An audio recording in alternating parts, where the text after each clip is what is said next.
Facebook পেজের যে policy ইস্যুটা দেখা যায়, ইদানিং অনেকের পেজে এই সমস্যাটি দেখা যাচ্ছে। এমনকি আমার পেজে এই সমস্যাটি ছিল। আমি যেভাবে আমার পলিসি ইস্যুটা দূর করেছি, আজ আমি সেটা আপনাদের দেখাবো।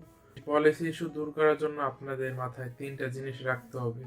সেই 3টা জিনিস হচ্ছে, আপনাদেরকে প্রতিদিন লাইভ করতে হবে, আর নিজের ফোনের ক্যামেরা দিয়ে প্রতিদিন একটি করে ভিডিও ছাড়তে হবে। এইভাবে 7 দিন কন্টিনিউ ভিডিও ছাড়লে অটোমেটিক সেটা দূর হয়ে যাবে। আমার পেজে আমি এটা করেছি এবং ফলাফল আমি পেয়েছি। আমার পেজে 2টা পলিসি ইস্যু ছিল, তার মধ্যে একটা অলরেডি দূর হয়ে গেছে, কিছুদিনের মধ্যে আর একটা দূর হয়ে যাবে। তো আপনাদের পেজে যার এই সমস্যাটি, তারা করবেন কি, প্রতিদিন লাইভে আসবেন এবং নিজের ফোনের ক্যামেরা দিয়ে অরিজিনাল ভিডিও প্রতিদিন একটি করে পোস্ট করবেন। এটুকুই করলে আপনাদের আর চিন্তা করতে হবে না, পেজের যে পলিসি ইস্যুটা আছে সেটা চলে যাবে।